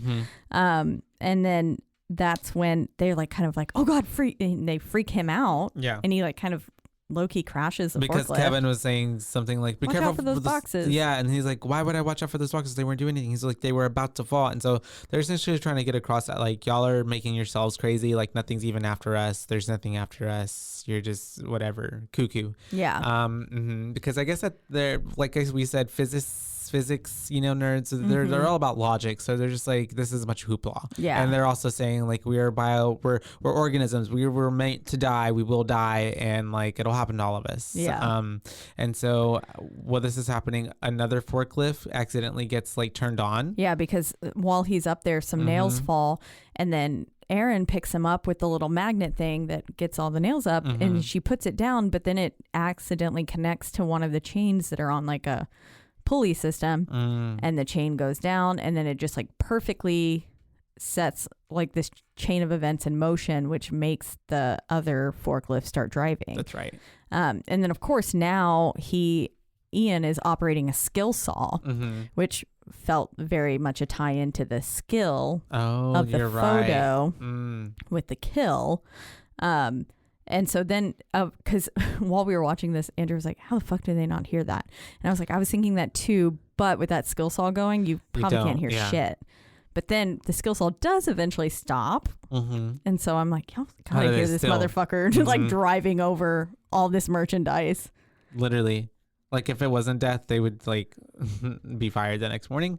And so essentially, that's whenever we do have it setting off like all those, what are those, windshield wiper fluid? I don't know what it is. Stuff starts getting like squished and like liquid getting all over the place, until it bumps all the way across to the next like aisle, whatever it is, those things called. Yeah, an aisle. Cabinet, files.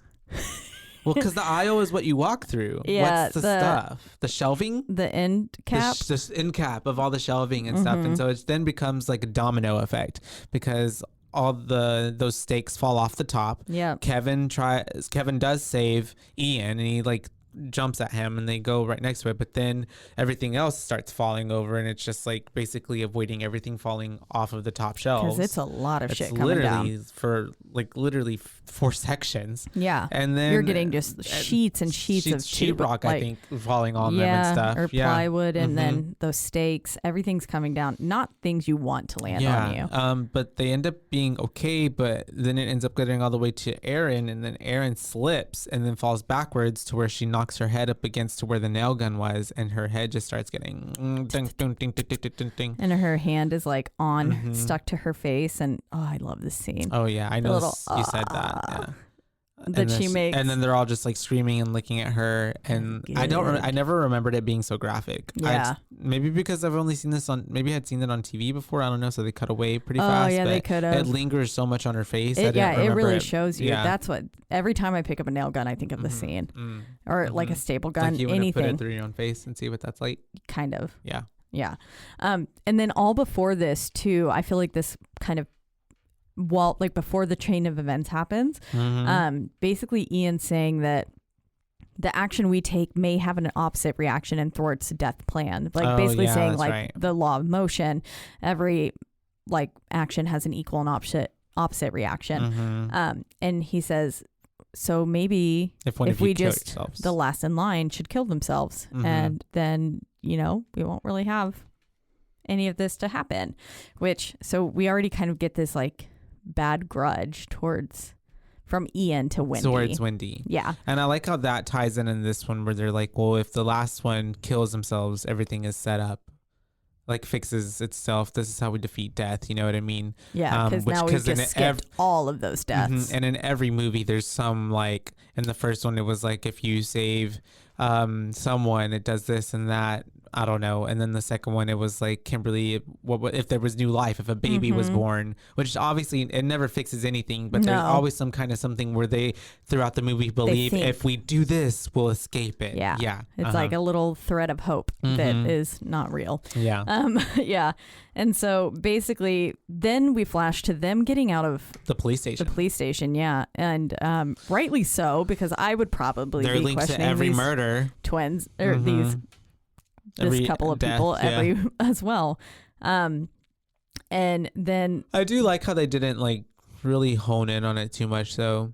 Like in the first one. Oh, yeah. Yeah, because I felt like it gave more air to breathe for us to follow along the main characters as opposed to like having to spend time like in a jail cell and this and like having to explain what's going on, even though we know that these people won't believe. And I think even though like, we've done it twice before, nobody's going to believe them. Yeah. So why waste any time on them? Yeah. We know no one believes them. Because we did infer them They later don't on. even believe themselves, really. Yeah, and then the cops come showing up later on anyways in the third act, and that doesn't even have to be mentioned, but we already know like they're looking for Wendy because they think like there's some suspicious shit going on. Yeah. And she's showing up. She's suspect number one. Exactly. Uh-huh. And then so basically as they're saying their little goodbyes because they have to separate for a few hours. Yeah, and she's like, I'm not going to be able to rest anyways. I'm going to be just so nervous until I know you're okay, kind of thing. Yeah. And then he was like, it's only a few hours. And I was like, y'all just talked about how only a few hours the next people could be dead.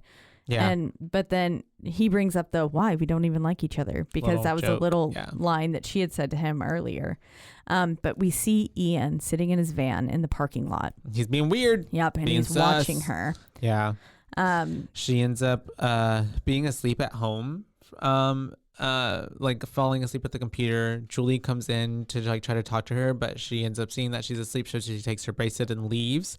And her sister wakes up, Miss Wendy, and that's when she gets on the computer and she notices that in one of the pictures that had the one that she took where someone did the hand in front of the camera, she zooms in and she notices that it's the same charm bracelet. The same charm bracelet. So the person that they've been trying to find out who has been behind Frankie, behind Ian and what's her face, was her sister the whole time. Yep. And then likely one of her, Amber or Penny, were probably with her. Yeah. And then she goes to her photo and she's on the phone with Kevin, basically like saying, trying to explain. Yeah. And she says, my photo's just black. It has Jay's face. And then she was like, but there's just a black backdrop. But then she goes, well, McKinley. My shirt says McKinley, aka Ian. Yeah. And then his clue for his picture is that it's like overexposed with his face, like as if a firework went off in his face. Yeah. And he's like kind of grimacing a bit. And then so she's driving to the festival thing. Is, yeah. Tricentennial thing.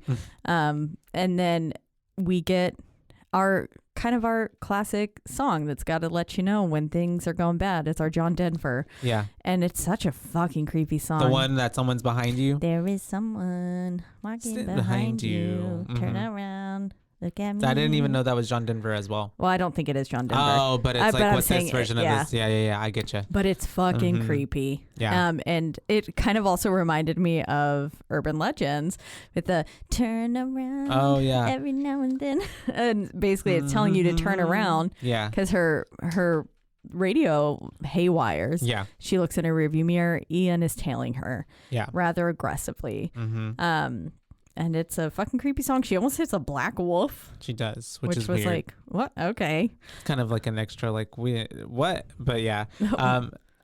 It's like just throwing a, it's like, oh, this is a bad sign. Yeah, maybe like a bad omen. Yeah. And so we do have Julie arriving to the festival. Ian sees her, and so he's trying to like also be vigilant, like around himself, because he's like trying not to like die, and he's like trying to stop people from doing the like sparklers too close. What? I just came up with the most bizarre theory. Okay. What if this is all tied to Bagul? Oh. Because remember, there was like a snake, the scorpion, and a wolf, and a black dog that symbolized Bagul, and this is all taking place through photos. Oh yeah. If they only had the scorpion and the they could have been little hidden gems. That's true. It's not all tied to Bagul, but that's when my brain was like, that'd be Bagul cool. is here. He's in everything. And so please don't bring up Bagul. I know, I'm sorry. And so we have them, he's trying to be vigilant and like making sure that nobody's doing something stupid to cause a stupid accident to happen, like those little kids and all that stuff. Fireworks. And then Ben Franklin's like, now let us hope for some lightning. And he's like, fuck you, Ben Franklin. Yeah. And he tries to talk to Julie, but she's like not paying attention to him, and she's trying to flirt with these boys, and he tries to like put his hands on her to like get her attention, like, you're coming with me, and she ends up running away from him. Yeah, so dramatic. Yeah, and when she has to try to follow her, he like pushes some boys out of the way. And we also saw like this cannonball that kind of goes rolling, because basically these two guys, they're like, okay, well, we need to get away from the fireworks as well. So they kind of dip. They leave the cannon unattended, which doesn't seem super safe. No. But the little thingy that goes inside the cannon hole like fell over, knocks one of the cannonballs over, goes rolling, knocking the cart props over. So we already see that one of the carts holding the fireworks is completely unstable. Yeah. And at this point, we do see the cop showed up, and it seems like they're looking for Wendy. Yeah. And Wendy is searching for her sister. And the crowd is like kind of mixing up. And at this point, like the lights dim, and like it's showtime, and like they're about to do the whole fireworks show. So everybody's kind of like gathering around. And Kevin is still trying to find or trying to get to Julie. And we do have these little like dickheads, yeah, basically. I said the dick scared the horse with like these little what are they called, firecrackers, yeah. And we had already, like, this horse was like clearly spooked already, and the horse shouldn't be here if there's gonna be fireworks. It shouldn't. And then they just set the fucking firecrackers off like right next to the horse's feet, and so it scares and it starts taking off, and it starts hitting people immediately. It really does. And it breaks free, and like it was tied to the ground with this like wooden stake, but it yanks that stake right out of the ground. And so this horse is like charging full speed with this, probably stake. 20 feet of rope behind it with this giant wooden stake on it. Very dangerous. Perfect death trap. Yeah, for anybody, not just them, but especially for them. And so as soon as Kevin can get up like Julie's attention, he finally fucking stops, and she's like, I'm trying to save your life, essentially. The horse comes, he pushes her out the way, but not enough, because the rope with the stake comes and wraps around her neck and starts dragging her. Which is just, which is pretty brutal, because she's just getting drugged like through the mud, essentially, literally, while having a rope tied around her throat. So she's getting strangled. Which used to happen. To people getting killed like that, it's horrible. Not a good way to go. And so she ends up essentially getting saved by Kevin once again, because he gets a knife, right, or a blade, something. He has it. Cuts right the before rope. it gets to whatever that. It's some sort of farming that tool. It tills the mud, the dirt, and got stuff. a fuck ton of spikes in it, and her head was about to go through it. So he saves her cuts just in time. And that's whenever Wendy, they're basically yelling at her like, who is sitting next to you? Who is sitting next to you? And they were like, what? And it just kind of looks at Penny or Julie. We don't know what, Penny or whatever, Amber. But one of them gets up, and we're like, oh, it was her, and a stake goes through her. Because one of the a skewer hit the propane when the horse was running by, like hit the propane like fuse, and basically it explodes, and then that's what sent that through her.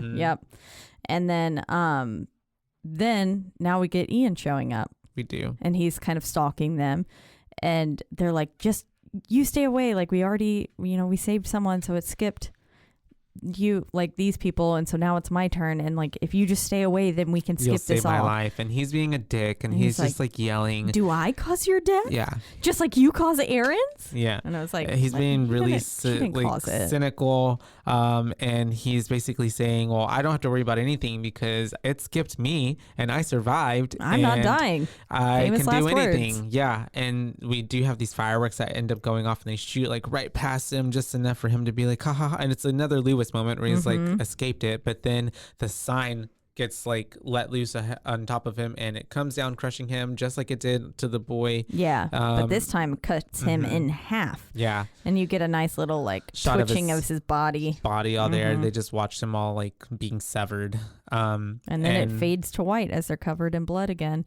And it 5 months later on the subway. And that's right. How it ends. Roll the credits. Yep. No, but it's 5 months later, and we have Wendy on the train. She's obviously talking to some new friends, and that's whenever we have them. They're gonna go to this next stop, but we have the song getting played. There's someone behind you, and so she's getting all these weird feelings. She ends up. She gets the wind on the subway, like where there's not supposed to be wind. She ends up seeing there. It was train cart like 081 was the subway car. It gets reflected in the mirror, and it's train 180 in the mirror. And she sees all the ads that are on the train, and it's basically for all the deaths that where happened. the people died at. Tanning beds, the hardware store, everything. And so we do have Tony no escaping death and taxes. And there's Tony Todd's voice coming on over again, and it's the same stuff that was said over the Devil's Flight. Yeah. Next stop is the end of the line, basically. And then she's like, I could use some air. Let's get off at Booth, which I wonder if it's Booth, like John Henry Wilkes Booth. Yeah. Because of Lincoln? Yeah. Maybe. I don't know. Just to tie that in. And so that's whenever she wants to get off, but her sister ends up coming onto the train. So Kawinka Dink, I don't think. Nope. Nope. Sure doesn't. Because, yeah, of course she can't get off. And the guys who blocked her from getting off dropped this candy bar, and then the little rat comes to get the candy bar, which is going to set everything in motion. Yep. And then it was like, oh, good. They're both here, killing both of them in one stroke. Yeah, shit, Julie's here. And so she wants to introduce Julie and to her friends. And as soon as she goes to introduce her to her friends, that's whenever she notices that Kevin's on the fucking train. Yep. Because, yeah, she was saying, like, her sister was trying to calm her down, saying, like, you don't have to really worry about anything until we went over it. Like, Kevin, like, I just saw Kevin. He was fine. You know, you don't really have to worry about anything until he's, like, dead, too. Yeah. Basically, and then a cute Kevin sitting there, and it's too perfect, orchestrated even as well, because the sister was like, yeah, Dad's car died out of nowhere, and so I just ended up taking a train. So it's kind of like all these other things happen too to get them in the same spot. Yeah, to put them there all at the same time. And then we basically see the track switches because of the rat eating the candy bar. It like does something, it's like a makes 1, 2, 3. haywire, yeah, and derails the train. Yeah. Julie, and because we have everybody dying. Julie gets fucking murdered by some flying shrapnel. Yeah, just takes getting her thrown. out. Yeah, and then we have Kevin dying, like going sucked out of the train cart, and then we have Miss what's her face, Wendy. She's like an only survivor, but then there's another train coming, almost like Kimberly with that other truck semi coming, and then she comes out and it's another fucking vision. Yeah. And I'm just like, oh my gosh, not again. It felt like it would have been the ending, because it like you see her sitting there, like she can't get up, she has a broken leg, like bone sticking through the leg probably, and she's completely stuck, and just goes nice bright white light, and then we're back, and she's talking to Kevin again, and she's got a tear in her eye, and she says it's like that night, and he's like, oh my god, and they're like, not again, and then it just fades to black, and you just hear like a car, like the screeching and the accident happening. So. You see them trying to stop the train, and then it all goes black, and then I loved that the ending credits were the Love Train song, like people around the world join hands. That's true. Love Train. I didn't even think about that. Yeah, they were very clever with their music choice throughout all of it. I love it though. It's awesome. That's awesome. Yeah, no, it was pretty good. Solid ending. What would you give this film? How many boos, rather? Not just how many boos would I give? Final Destination 3. I give Final Destination 3 3.3 boos. Really? 3.3 boos. 3.3. I gave the second one 4.5, right? I want to say it was 4 or 4.5. Yes, you gave it a 3.5, and then you had originally given the first one a 4.5, and then you bumped it, or a 4. And then you bumped it up to a 4.5. I need to start writing these down. At 3.5. This one didn't have me as wrapped around as the other two, I would say. Some of the... maybe I didn't care as much about these characters as I did in the other films. They weren't as fleshed out, I feel like. The movie was very fast. And it really was centered heavily. Well, the other one was centered heavily with Kimberly and the other dude too. And this one has these two, and the other one has Alex. And I don't know. I think the formula in this one, there was something about it that kind of felt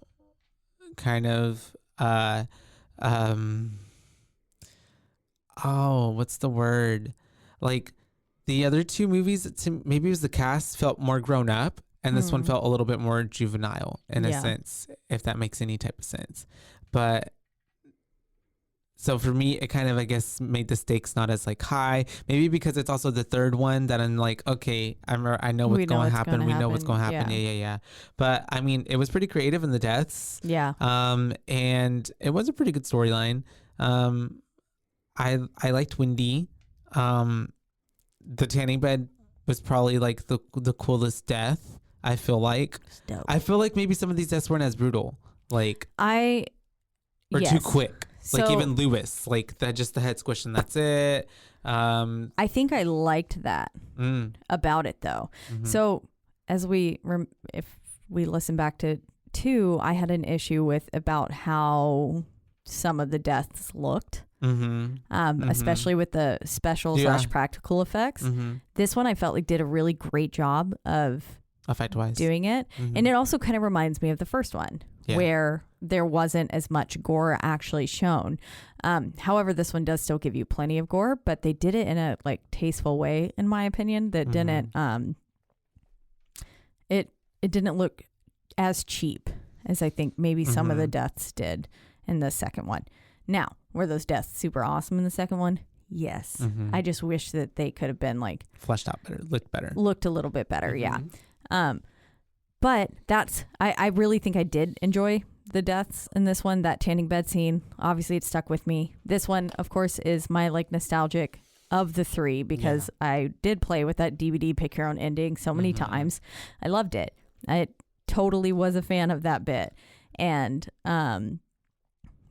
it was just really cool. And so all of these deaths stuck with me. The nail gun, like I said, every time I pick up a nail gun, I think of through the head. The tanning bed one and the nail gun one were the only ones I remembered. Everyone else is like the other ones I didn't remember. Yeah, I definitely remembered the motor through the head as well because like I didn't remember that one at all. Anytime someone's going too fast behind me, that's what I think. I'm like, oh God, It's gonna God, if we happen. crash it, that's what's gonna happen to me. Gotcha.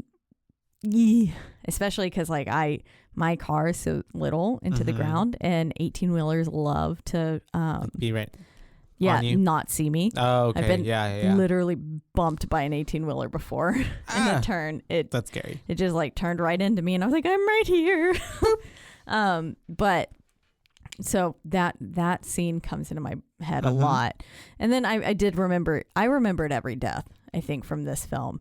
None of them were very surprising to me. Yeah. But again, like I said, I feel like every time I watched it before, I feel like I watched an edited version because everything seemed more gruesome. Maybe that's why I remember the deaths before, because they were like chopped, cut, fade away. Yeah. Couldn't really show you. Yeah, and that would make perfect sense. I liked the characters in this one. I thought they were pretty well done. Wendy at times seemed a little overacted to me. Oh gosh, whenever she was talking to Julie in the room and she was like, she was saying some word and she was like, I don't know. Her acting was a little bit over the board. It was like, okay. But overall, I mean, I still liked this film. I liked I liked how the opening sequence was different. Obviously, I love roller coasters. So this was kind of fun because it then just put another fear into my head. I also do love flying on planes. I love going to the airport, and I also love driving going places.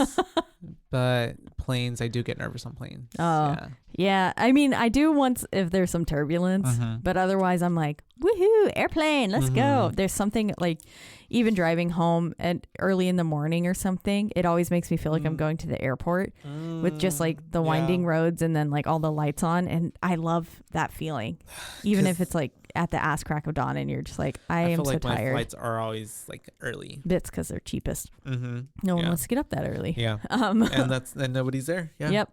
And that's why I love it. But yeah, I feel like I would give this film, I believe I gave Final Destination 1 a 4.5. And I think I want to keep this one at a 4.5 as well. Okay. Yeah. I'll give it a 3.5. I was honestly surprised. Like, I liked the first one more than I remembered going back and watching it through that lens. And then now I have a greater appreciation for this series. And I do want to go ahead and watch 4 and 5. You should watch 4. Yeah. I feel like you should watch 4. Well, 4 and 5. Yeah. 5, I told you what happened a little bit in that one. I forgot already. Don't worry. About Death comes up with a new way of telling them like how to survive. Oh, yeah. Which I'd be excited to watch them into like preparation for the 6th one coming out. And so maybe we can cover 4, 5, 6 at a later date. Yeah. I think that'd be fun. If the 6th one does, when it comes. Yeah, if and when. But yeah, so that's it. That's Final Destination 3, 2006, a 3.5 and a 4.5, making it a 4. Yeah. From your BooBaes. Your favorite booze. Yeah. And so we were at RogueCon this past weekend. We were. And it was fun. It was fun. And you'll probably maybe get that little episode as a bonus content. Mm-hmm. Yeah. Sometime later. It was a good time. Yeah. We got to just chat about our favorite horror films. We favorite did. We horror both movies gave our top 5 favorite from what we've horror covered movie. thus far. Yeah. Movie moments. Scenes. Yes. Yeah. So it was kind of cool. And we realized that now this, I believe, is our 88th episode, this one that's coming out. That's a lot. So we're getting close to 100. We should maybe plan something special for 100. Tricentennial. What does that even mean? I don't know. Tricentennial. It happens Three times a century? Yeah. Isn't that just annually? Right? And then just once Isn't a century 10 years? A century is 100 years. And then a decade is 10 years. Once every 100 years. Tricentennial, though, I think it would happen 3 times a century.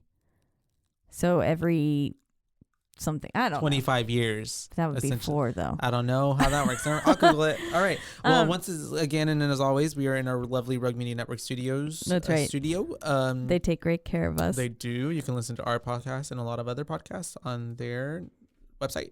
And that is? At roguemedianetwork.com. And you can also listen to us on a slew of podcasting platforms, biggest 2 being Spotify and Apple. Mm-hmm. And wherever you do listen, don't forget to rate, review, like, and subscribe. That's right, because that is the only way we can get ahead in this world. Mm-hmm. And then if you would like to reach out to us and let us know your thoughts on Final Destination 3, which one of the 5 is your favorite? Which one? And then... Or let us know your favorite scary movie. Or let us know your favorite kill, your favorite memory or nostalgic memory with these movies if you have one. Yeah. Because it clearly it has an effect on everyone. Like I said, Andrew's having nightmares, Final Destination nightmares where just everything was going wrong after it. Yeah. And I told him, I was like, ooh. It's because of that movie? Just get ready because, you're going to be paranoid after watching this. Mm-hmm. And sure enough. That's how I am after watching the second one all the time. Yeah, it makes you... Especially because of Road. Yeah. Yeah. It's scary. But you can reach out to us on our one social media platform, and that is Instagram at BooBaes Podcast, and that's BOOBAES because we're your BooBaes, not your BooBabes. That's right. And then this week, we will also have a listener request coming out. Mm-hmm. We will be. I believe we're covering Signs. That's right. That's for our listener, Andrew. Shout out to Andrew. What? He sponsors this podcast. He does, with his love and affection. That's right. He bought Final Destination 3 for us to watch. Cute. Or rented it. I watched it on Tubi for free, but there's ads, so... I wasn't in the mood for ads, so yeah, I feel that. But the ads are kind of nice because you can catch up on your notes in that. That's what I find. Yeah. When I have the ads, I'm like, come up. Okay, I can type all my notes out really fast and finish my fix sentence. The typos. Yeah. Mm-hmm. Oh yeah, because they're always all littered over the place with typos, and I'm like, half the time I read the notes and I have no clue what the fuck I've said. Mm-hmm. But yeah, so we'll be covering Signs. We got a few new listener requests after this weekend, and we had also gotten another one previously this week as well from a brand new listener named Phil. Nice, Phil. Thank you, Phil, for all your input. It's Andrew's best friend. Oh, really? Yeah, he started listening and he was like, that's awesome. He's like, this is pretty good. Aww. And was talking to Andrew about it. So, yeah, so that's very sweet. And he gave us 2 films to watch. Ooh, I see. So I'm looking at it now. I think I only wrote down one of them. Okay, the Haunted Asylum one? Yeah. Gotcha. I really want to watch that movie. Ooh. It is in Korean. So, but it's There's good. A lot of movies and on it's here also now found footage. Cool. But I'm excited. Oh, yeah. great. I Fucking know. hell. I All know. right, Phil. He said that and Don't I was listen like, to us anymore. I was like, I have to convince Josh. I was like, not only is this film found footage, but it's also in a foreign language. So I know that those aren't your favorite for watching while taking notes. But it's okay. I'll do it. For Phil. Only for Phil. Only for Phil. But yeah, so until next time, you guys. Bye, Baes. Bye, Baes.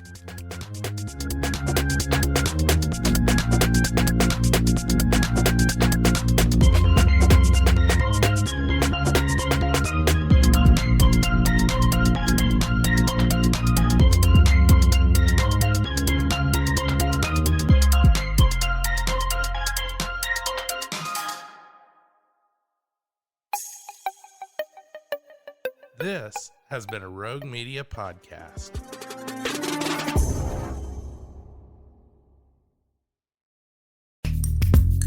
Are you a podcaster? Let's talk podcast hosting. Are you tired of your current podcast host? Need real support in a community that gets it? At Rogue Media Network, we offer top-tier podcast hosting services to help you thrive. From hosting and distribution to dedicated support, we've got you covered. Starting as low as $25 a month. Join our community of passionate podcasters today. Contact us at hello@roguemedianetwork.com.